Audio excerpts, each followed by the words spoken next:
You were actually covered by the Economic Times as one of the CIOs who had the courage to go into multiple industries every 5 years. So every 5 years, you rediscovered a new industry and tried to enable it along the path of digital adoption and penetration. Of course, So wonderful. that's important because once you are more than 5 years in an industry, you get saturated. So there is a 7-year itch which we all have, and you have a 5-year itch, is it?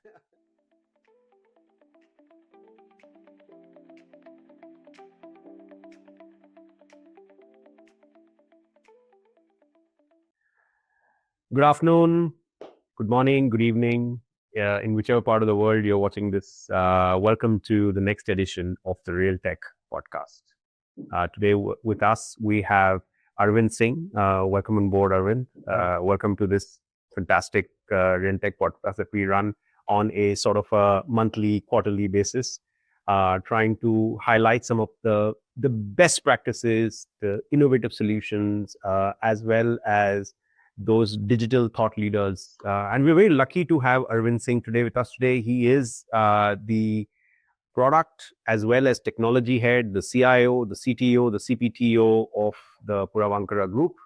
And obviously he's been, championing digital tech and advocacy in this entire real estate space. But Arvind, the way that I look at it today, I mean, you come with 25 years of work 25 years of work across multiple industries, and I think it's written on over gaming, e-commerce, mobility, retail, finance, and now real estate, right? So, I mean, you've been championing digital. You may travel. Even travel, of course, even travel. Real estate is possibly a very nascent industry. First of all, the larger question is, what made you choose real estate? I want to understand that. After such a, rich expertise, and you're an award-winning speaker, you're called by some of the largest of platforms, both offline, online events, to speak and give your thoughts on technology adoption and creation, of course. But what made you choose real estate? Oh, before I get to the answer, thanks a lot for having me here. You talked a lot about me, not that big, but I've experimented across industries. Yeah. My basic thought is the technology nuances, changes very minutely. It's the business nuances which actually changes. As a techie, you have a new challenge in a new industry, but the approach is quite similar. That's why, I have been experimenting in new industries. In fact, I was one of the CIOs who was covered in Economic Times for, having guts to change industries every 5 years.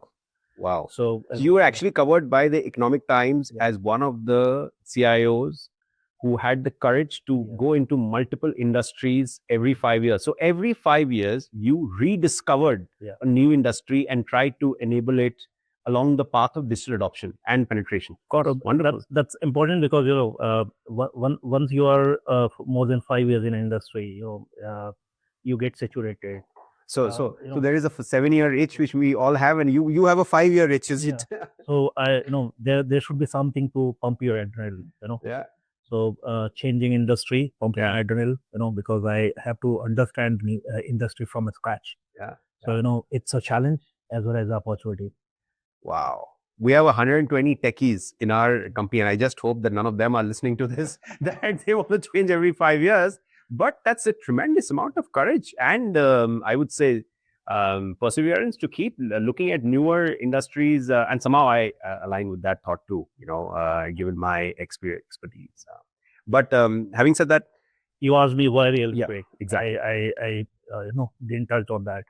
See, if you see, I've been across industries. I go for industries which have opportunities to transform. Real estate has been lagging behind. If you go 5 years back, real estate, who will have CTO, CIO on real estate? Wow. In fact, when I was moving from Reliance Retail, Wow. is the big recognition, I could have retired from there. But I decided that I still have some years to experiment and reach myself. Yeah. So I moved from there. I see real estate as a gray field. There's a lot of opportunities to innovate, to bring difference. Okay. I wanted to be one of the top guy in technology who has brought change in real estate. Wow. That is something And that is a super vision and ambition. that could be a selfish ambition also.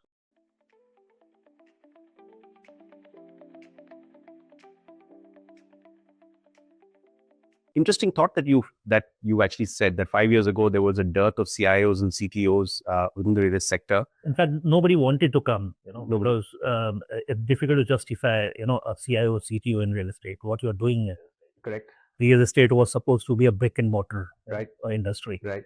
So, if you in last 5 years, I think things have transformed. Right. If you compare with retail or travel, those industries have gone ahead. Right. They are at least 20 years ahead from technology perspective. Because why they are ahead? Because see, real estate didn't have that much competition earlier. Correct. Last 10 years or 5 years, the competition has increased. Wow. Margins have gone down. The cost has increased. Mm.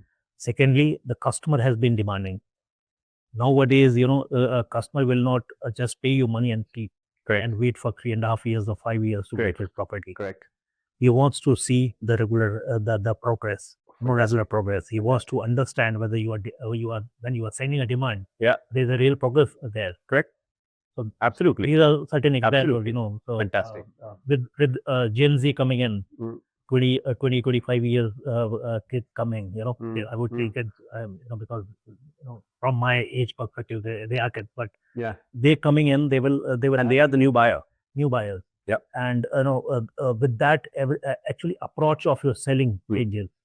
When you talk about customer experience, your thought process, that you have to go back on the dashboard or drawing board and recreate the journey, because that is how things are changing. I agree, Stone, on that. I mean, has there been any progress on that, or do you feel that we're still lagging? Do you feel that real estate still needs to pick up the pace?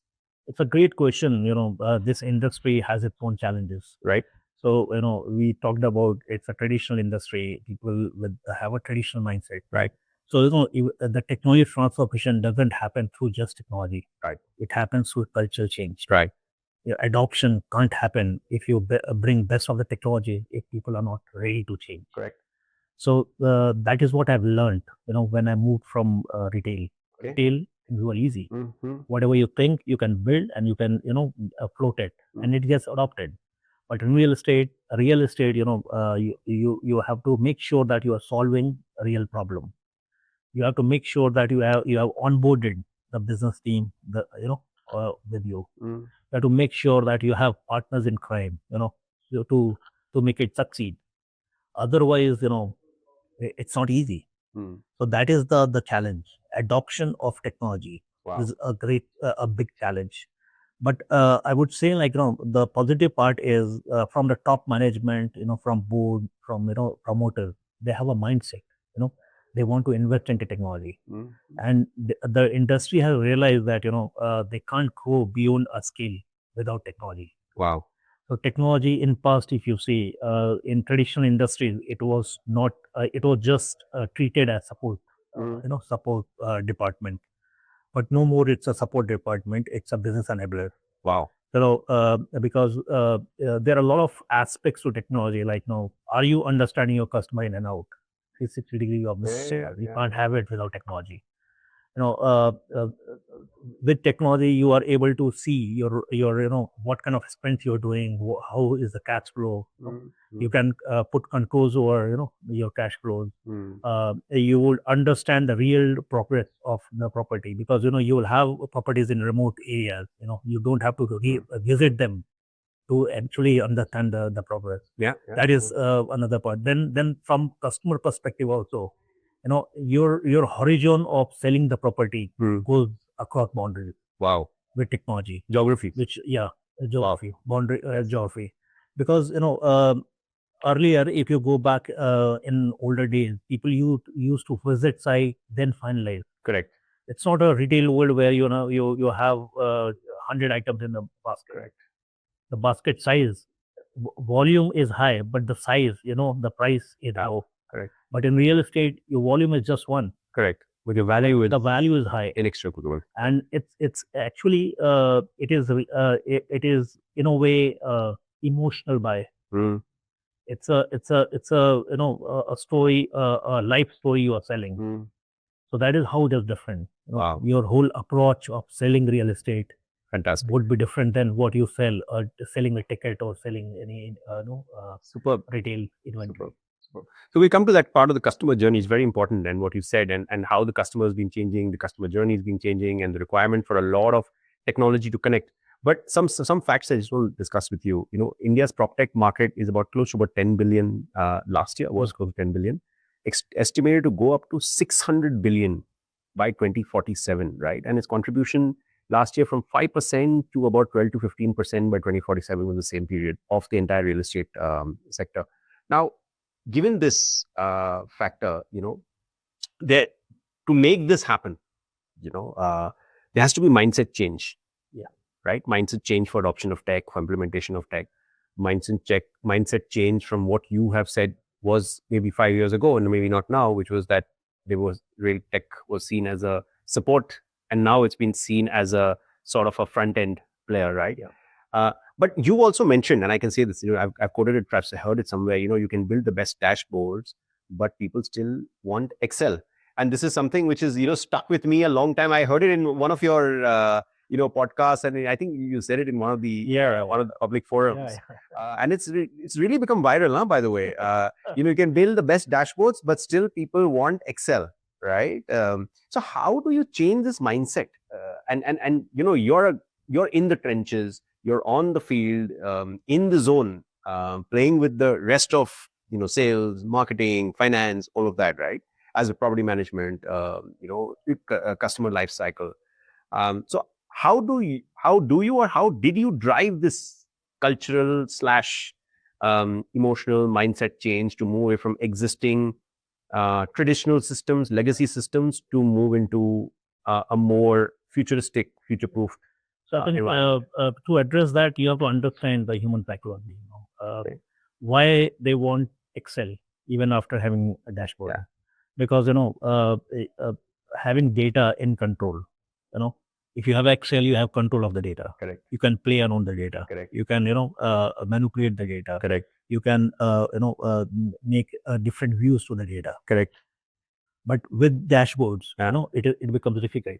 Right. Because dashboard will tell a different story, right, where you don't have control. Right. It's what system is saying based on the data at the back end. So how you bring the changes? First, I would say that it should come from top to bottom. The leadership should say that I would see the system. What system says is the truth for me. I don't want to see any Excel, any Word document. From there, it should start, and then it should get communicated to every department.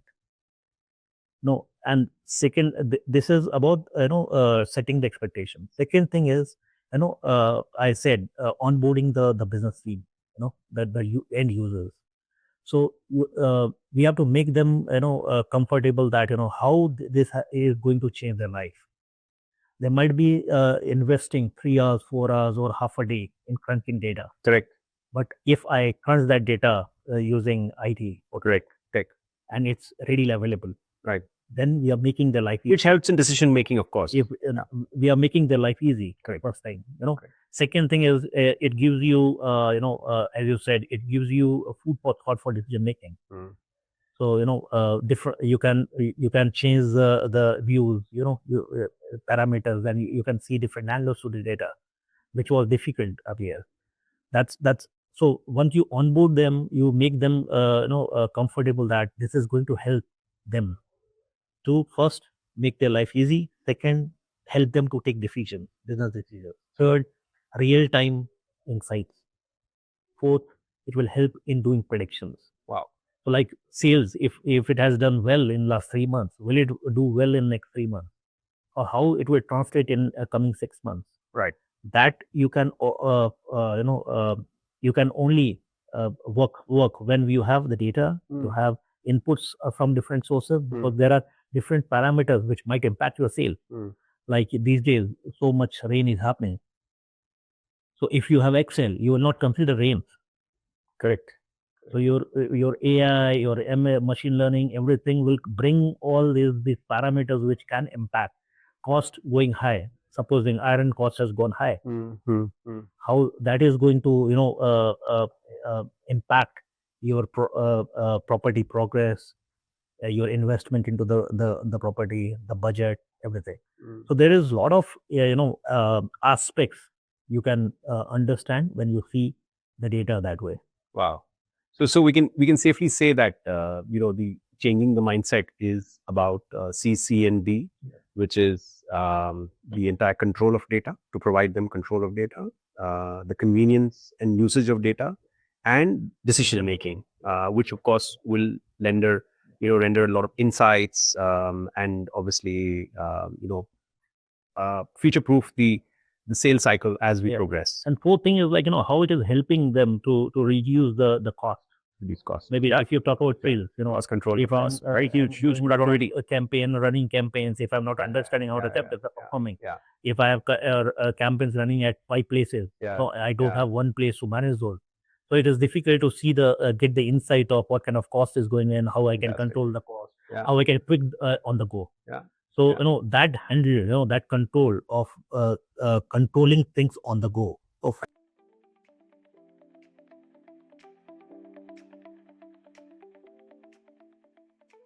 I do remember our conversations earlier about the entire unified mobile app ecosystems that you've been trying to champion, right?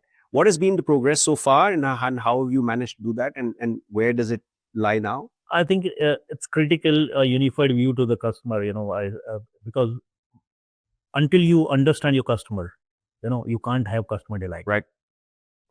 That is true with employees also. Yeah. So when I say customer, I'm an IT guy. For me, end customer is my customer, and employees are also my customer. Correct. So internal and external customers both. Internal and external. I always advocate that a satisfied or happy employee can only delight customer. Fantastic. So that is one part of things. So how you change the work environment. What kind of technology you bring to make them more efficient. Right. So operational efficiency is also important aspect to bring that customer satisfaction and customer delight. Second part is the customer side. So until I understand customer 360 view of the customer, I can't understand his pain.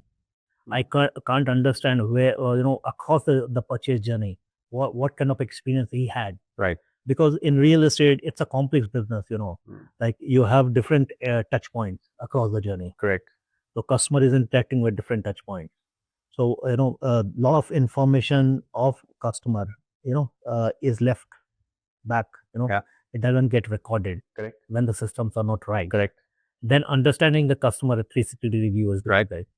So, I brought in, customers help desk, service module of Salesforce to enable that.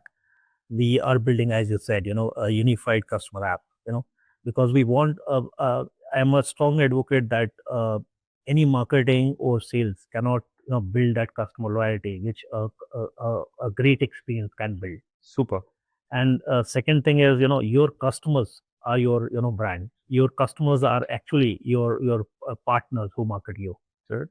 So I purchase, if I am delighted, I will have you guys purchase. Absolutely. Because that experience. Yeah. So, that works better than anything. Fantastic. So that is important. So for that, this unified view of the customer is very critical. The time customer wants. Yeah. It's a customer-driven world. Yeah. So absolutely. you should have all channels on, and should be at his choice of time. Wow, what a strong point of view on this. To have all channels on, and respond to the customer at his beck and call, rather than rendering your service paradigm onto the customer. Fantastic. I mean, that's a great point.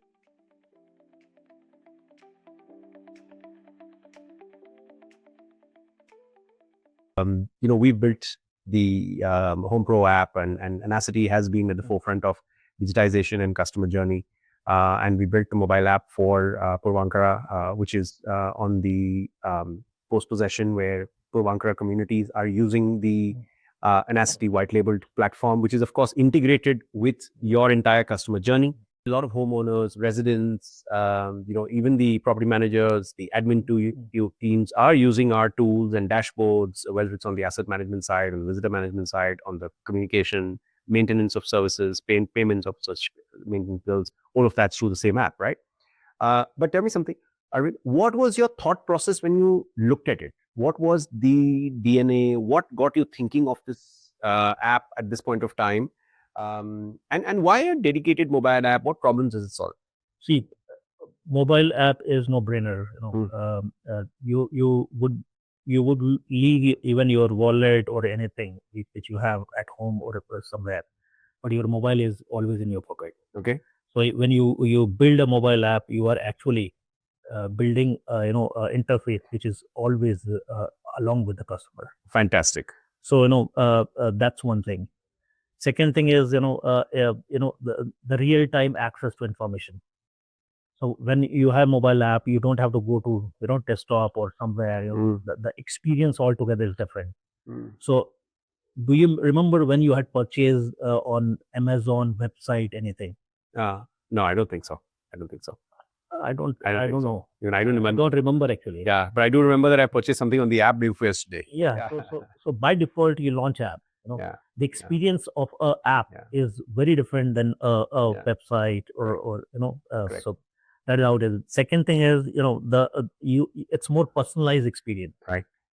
So you can read about my behavior from my mobile. Wow. A lot. Yeah.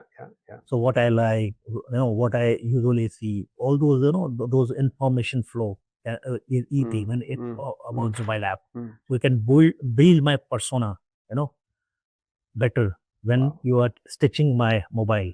Fantastic. App, with my profile. So that is the second thing. Third thing is see, every today when you talk about Gen Z, the new generation, everything they are doing on mobile. Correct. Even on bed they are with mobile. Yeah. So without reels, people don't sleep. It's called doom scrolling. So with that thing and that reality, you can't go away from mobile. So mobile is the new. I don't think people even require laptops or desktops. Yeah.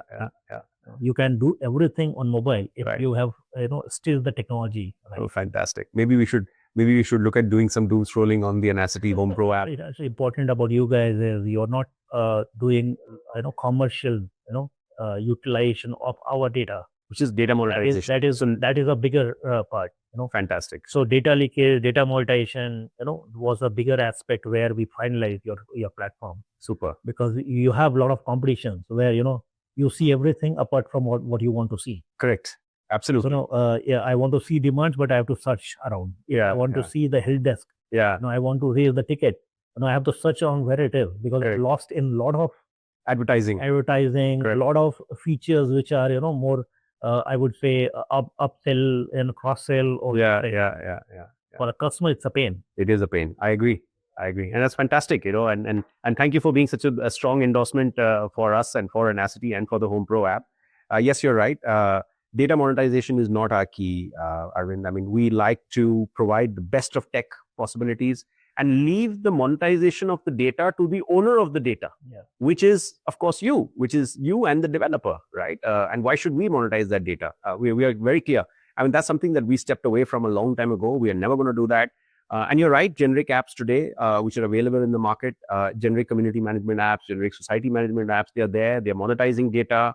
And you're right, it's when they're trying to search for something, when the consumer or the user is trying to search for something, he has to sift through mountains and realms of advertising, whether it's some jewelry company, whether it's a car company, whether it's a real estate company, and I have to do all of that. And then obviously, I think one of the important things that you mentioned, of course, control of data is one. The other is that we were a SaaS company and scalability of that platform and the customization ability of that platform. At the same time, you are simple. You are light. That's also important aspect.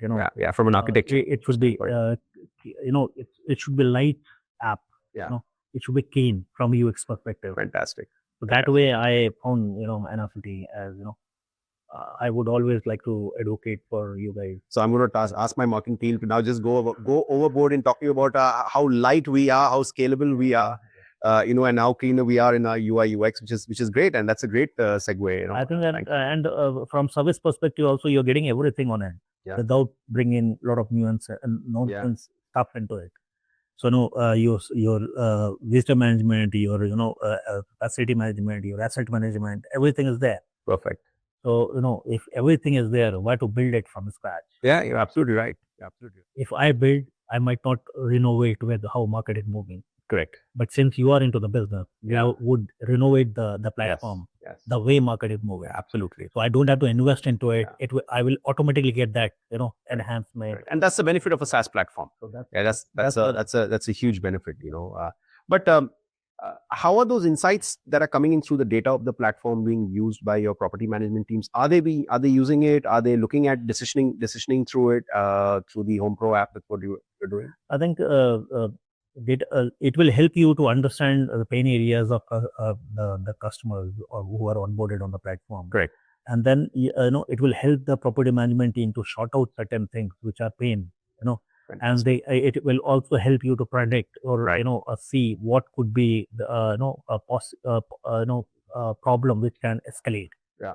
So if a problem has been reported by will it get reported by 100 people? Yeah. So those trends you can see. Okay. So you can fix those issues early in time. So I think customer satisfaction and delight would be higher. Fantastic. Yeah, great. I think that's obviously a good endorsement of what we stand for. I think that's it's been a delight.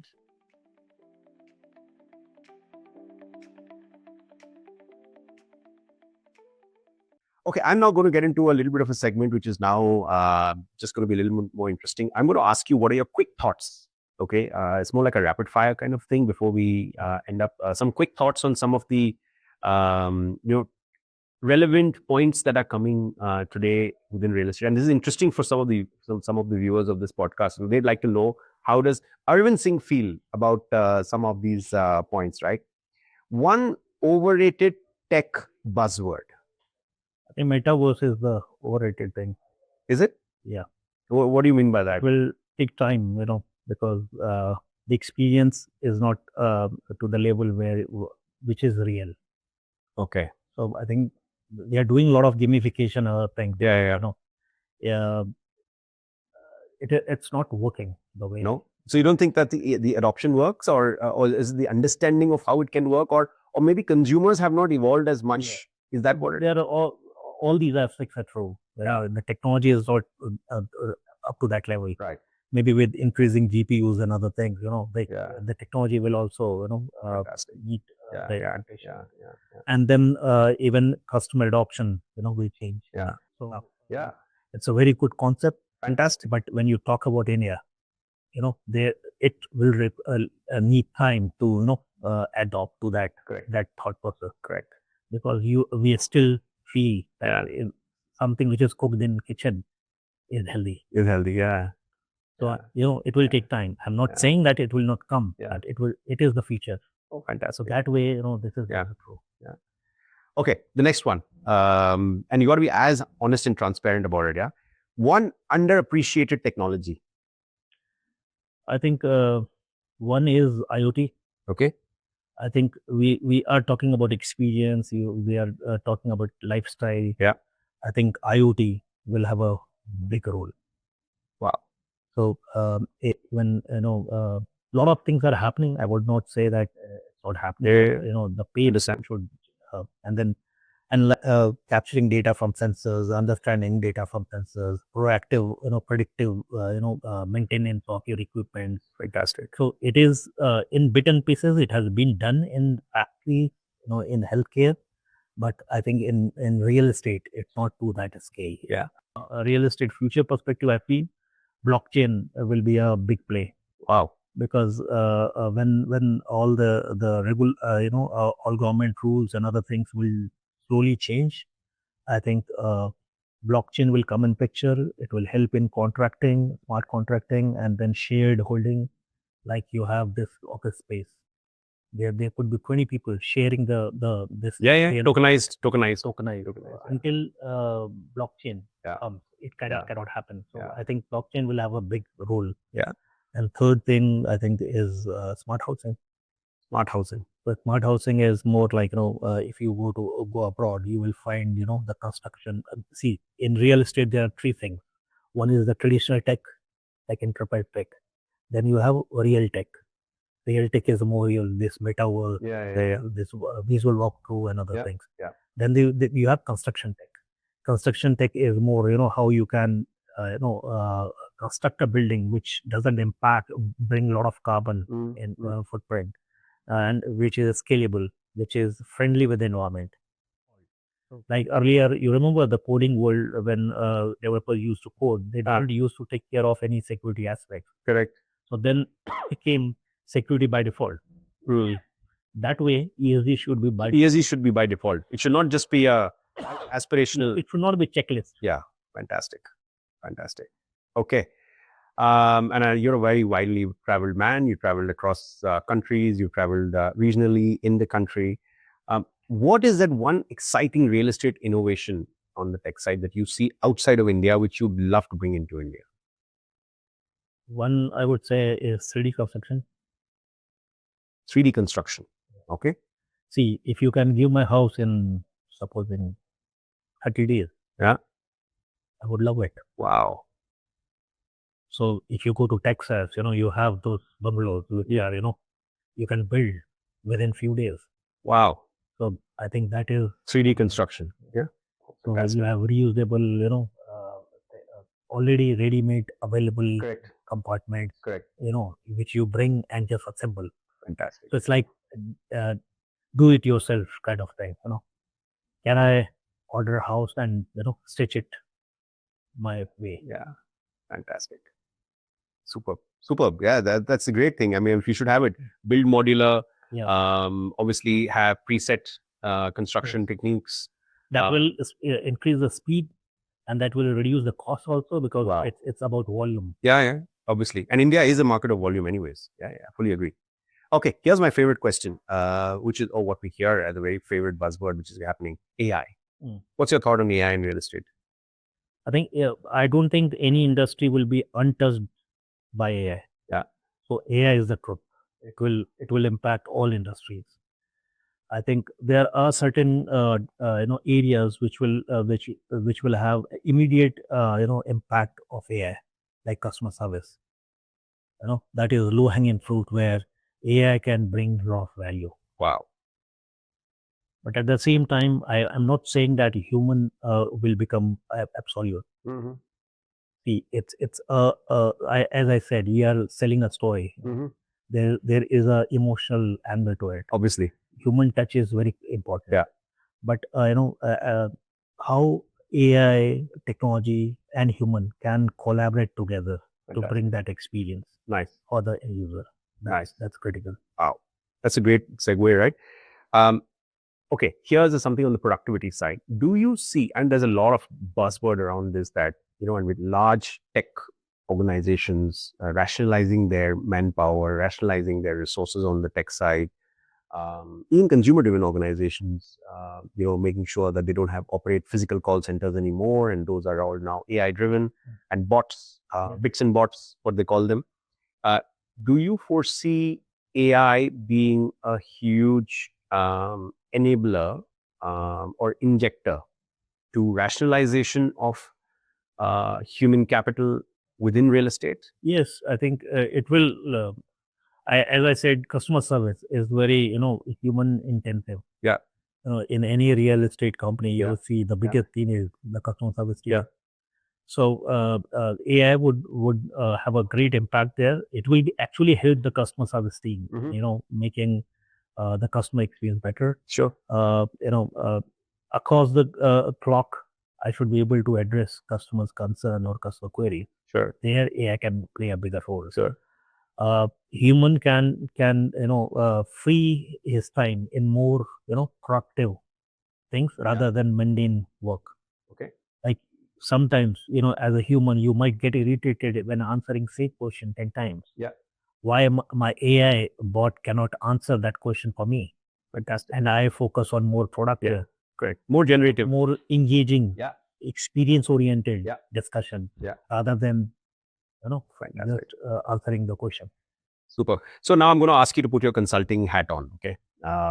And advise developers. Because a lot of developers are going to see this segment and this podcast, and a lot of developers and tech teams, and a lot of new to market developers, and we're seeing tons of good quality developers coming in the Middle East.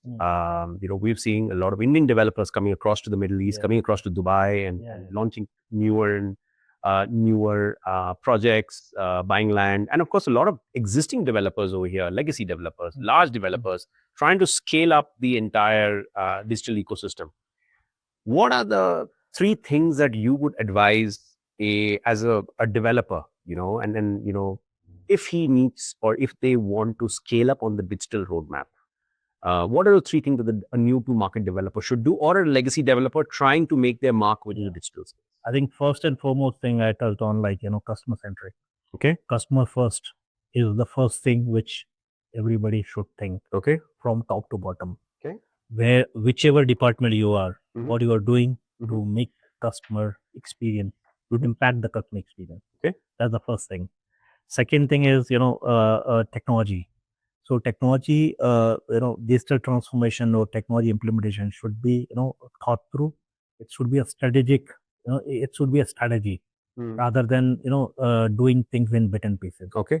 So there should be a holistic view to, technology transformation. Okay. There should be a strategy of around technology transformation. Okay. And, you should know what you are solving and how you are, changing the customer experience, customer purchase job. Okay. Okay. That's second thing. Yeah. Third thing is, I would say, because it's a traditional industry, Yeah. a mindset change. Okay. That is very critical. So for that, there should be a blueprint or vision from top. It should be clear, communicated to bottom across departments. And then that's very critical part. Second thing is, there should be more trainings, more workshops to make people, understand how technology can change the world. Wow. See, I won't blame people for not adopting because they might not be aware. Correct. So if you do a lot of workshops, a lot of trainings, and you onboard them, when you onboard them, they take the ownership of that change. Nice.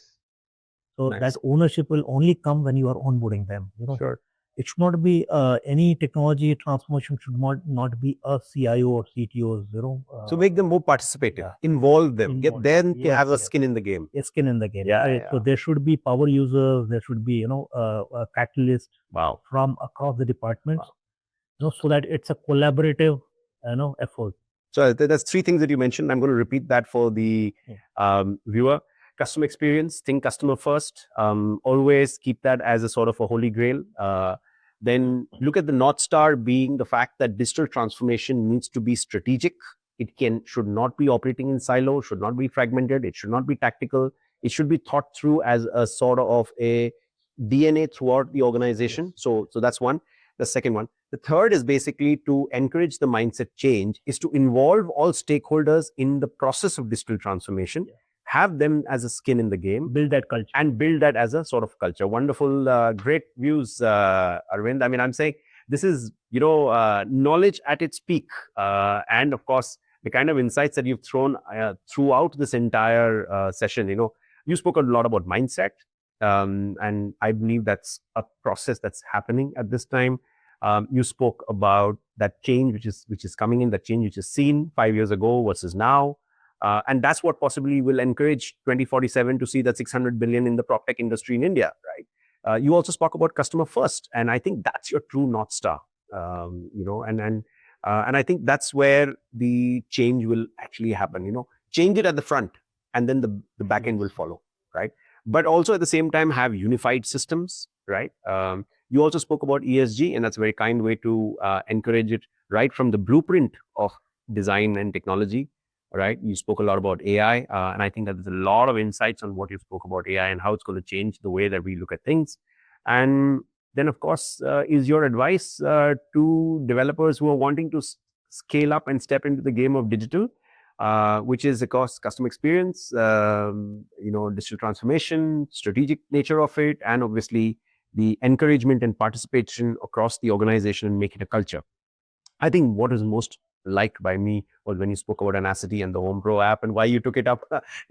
I think that's great. What I loved about it was the scalability, the SaaS nature, the ability of the features and modules to keep getting upgraded, and obviously, the huge resonance on data control and non-monetization of the data or advertising on the developer's data, right? Which I think is what ANACITY is great about. Thank you, Arvind. It was a fantastic show. Again, for those who tuned in late, it is Arvind Singh.